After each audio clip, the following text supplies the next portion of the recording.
welcome back to Forgotten Hollywood in my living room.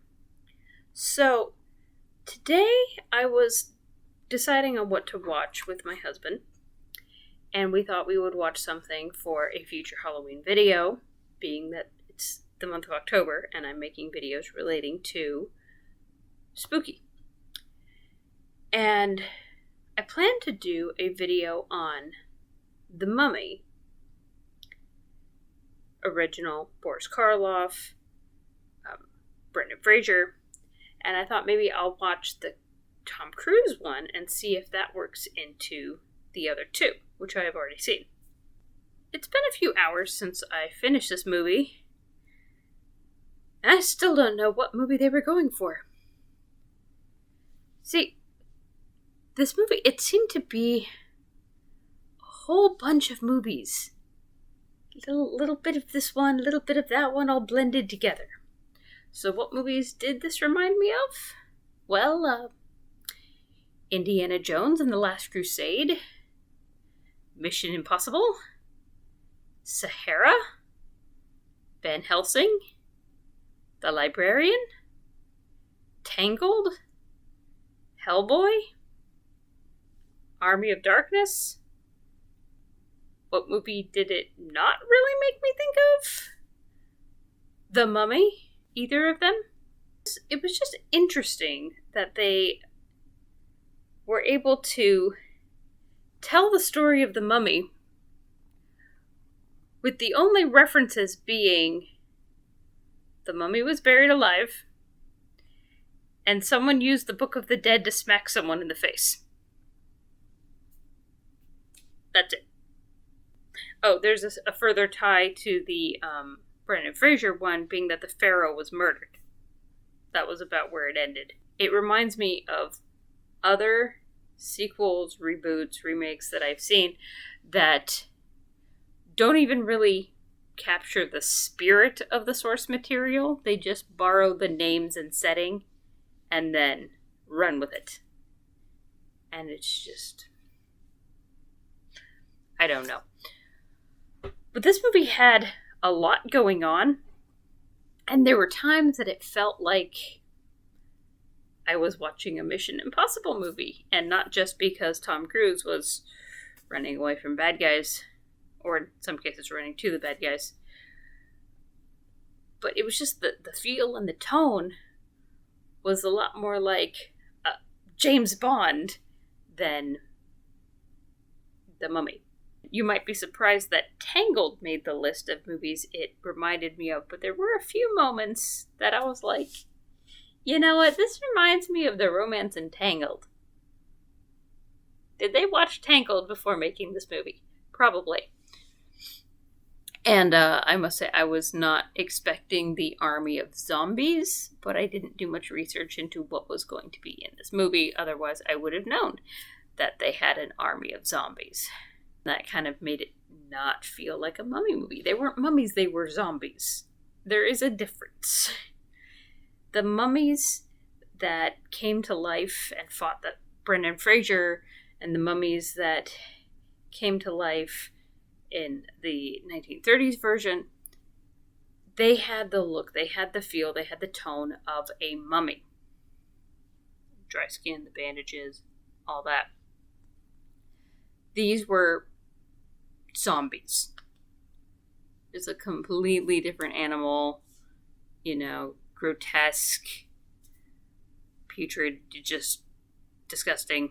This was trying to set up a cinematic universe that never happened. And so when Nick, Tom Cruise, goes into the main base for the good guys, and I use that term loosely, because there weren't very many people that were, morally and ethically good. I mean, even Tom Cruise was a thief. So, yeah, there weren't really good guys. But when he goes into their base, they have, the skull of a vampire. They have the arm of the lagoon monster. They have all of these things. And I'm like... And now I'm watching The Librarian. I wonder where Excalibur is. And it was just... every scene seemed to be like, okay, I'm back in Mission Impossible. Now I'm in Van Helsing. Now I'm in Hellboy. Now I'm in Indiana Jones. And it didn't make a cohesive movie when I was jumping around. It was like channel surfing. It was just confusing. However, there was one really interesting thing about the movie that I did enjoy, and that was their take on Dr. Jekyll and Mr. Hyde. Because most versions that I have seen, or Dr. Jekyll is, good looking, young man, polite, all sorts of stuff like that. And then you've got Mr. Hyde, who is usually bigger and monstrous and grotesque and evil. Yeah. But this didn't do that. The change was, I think there was a change in his eyes and maybe skin tone. Like you could see his veins when he was Hyde and you couldn't when he was Jekyll. But it was in the way he carried himself, the way he spoke. Everything about him was different, but nothing really changed. And that's just amazing because that's, I think, a lot closer to what the book had. Because Hyde looked like an average person. He was just pure evil. And the way that they do this one, I mean, he might have been a little stronger, but he looked the same. People always say, like, oh, why doesn't anyone know that Clark Kent is Superman? They look exactly the same. Well, maybe, yes, they look the same except the glasses, but it's the way they carry themselves. Go watch Christopher Reeves do Clark Kent and Christopher Reeves do Superman. They look like completely different people just from posture, from attitude, from manner of speaking, everything. And that's how Russell Crowe did it, and he was amazing. Best part of the whole movie. Now, there is one last thing I want to go over that drives me up the wall with all the Mummy movies across the board. Every single one that I've ever seen has had this problem. I have no idea why the writers of Hollywood know less about ancient Egypt than I did when I was 10, checking out picture books at the library. I'm not even kidding. When I was 10, I knew what the pantheon was in ancient Egypt. I knew what the different roles were. Look at, what's the king of the gods in Egypt versus the king of the gods in Greece versus the king of the gods in Rome? Where do they compare? Where are they different? What symbols they use to represent each person. And so at age 10, I knew more about Egyptian mythology than the average writer on a Mummy movie. Because not one has got that straight. Chronologically, let's start with the 1930s. And in that one, they said, Bast is the god of the dead. Well, no. Bast was actually a goddess of fertility and good health, protection. Just a little different than god of the dead. But Bast is the cat goddess, which carried over to the 1990s one because they said that the cats are the guardians of the underworld.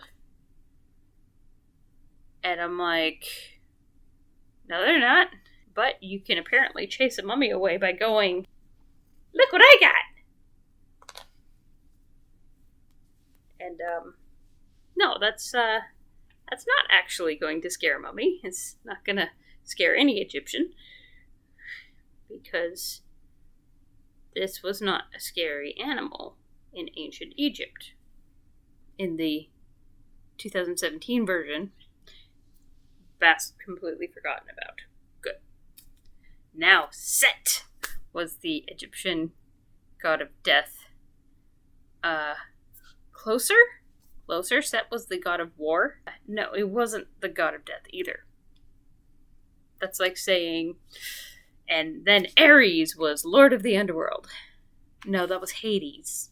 Ares was a different person, who was actually in the Egyptian culture, the god of death, Anubis. He is pictured in every single one of these. His statue is guarding over the mummies. And I don't know if they think he's Set or he's Bast, which is just silly because it's the head of a jackal and doesn't look anything like a cat, or Set, which I believe is a bird. And then, of course, there was Osiris, who was the ruler of the underworld. Anubis was the one who taught people how to make mummies. And then Osiris was actually dead. Nobody gets that right. Across the board, nobody mentions Anubis, except in the case of buried at the foot of the statue of Anubis. There you go. Got that right. That was maybe it. The 30s one did a pretty good job with the mythology, because with that one, the mummy was cursed because he stole from Osiris, and that's why he was punished. But they still thought that Bast was the god of the dead, which is just ridiculous.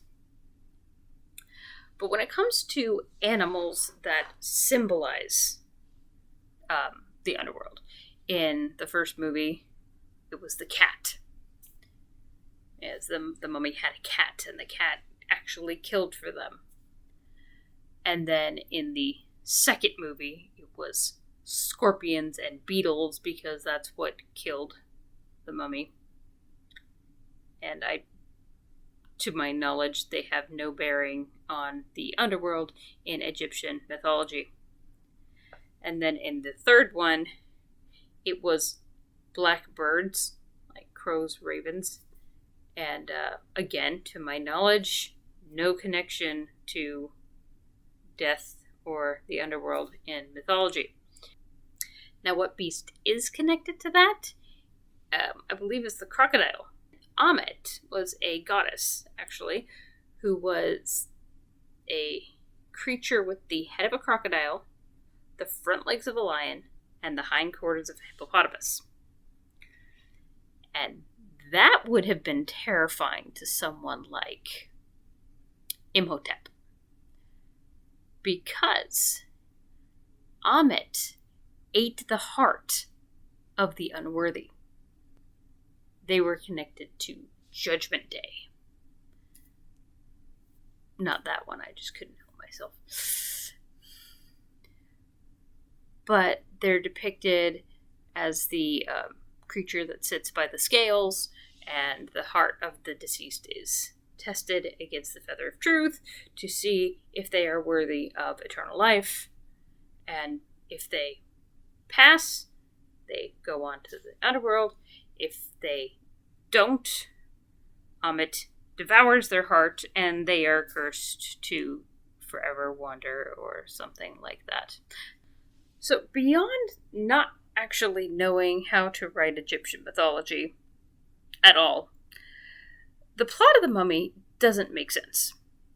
This is mostly because of what I mentioned before, of them trying to blend every story together and use elements of this and elements of that. I've described it as making a pizza.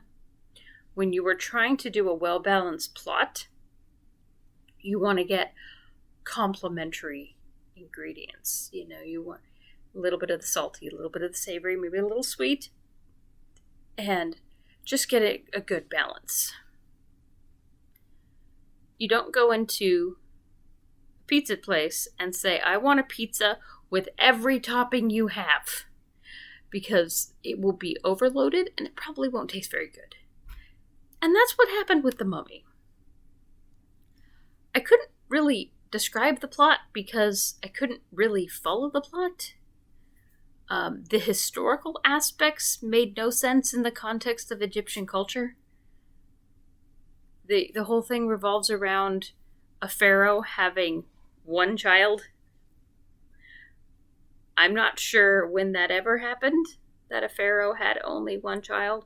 There was a pharaoh who had multiple daughters, but I believe he also had a son. I'm not sure if it was his son or grandson who succeeded him to the throne, but That particular pharaoh was considered crazy by the Egyptians, and I think he only had one wife.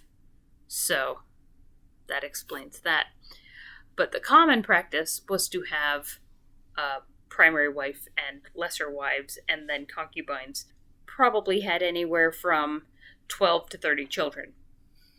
Believe it or not, there have been many, many times in history where a woman was the heir, and then a son was born, and then the woman wasn't the heir anymore, and she didn't go on a killing spree because she understood the way it worked, especially back then. And so to say that the pharaoh had one heir who was female for like 20 years and then suddenly had a son, and she wanted revenge on the world for being replaced by a baby? Which also leads to another thing. I have said it before, I will say it again. I really, really hate when they kill children, especially on screen. And I know it wasn't on screen, but it was on screen enough to know exactly what happened when the killing spree started, and she killed the pharaoh, and she killed her baby brother. She was eventually stopped. And that kind of thing, it just wouldn't have happened. The plot of the 90s version, where the priest was having an affair with the concubine, also probably wouldn't have happened. Most realistic is probably the 1930s. I will go into that in another video, where I will compare The Mummy with The Mummy. That makes sense. In summary, it was really hard to follow a movie that was just trying to be an action movie, an adventure movie, a romance, a comedy, a zombie film, a monster flick, doomsday, and kick off a cinematic universe, all at the same time. What are you doing? I just don't know what they're doing anymore. Thanks for watching. If you enjoy this sort of content, please like and subscribe. It really helps me. Click the bell for notifications. YouTube isn't very good at telling you when videos are posted. I do plan to post a lot more in October. Now that I'm entering my second trimester, I should have more energy. Here's hoping. And yeah, I will catch up with you next time.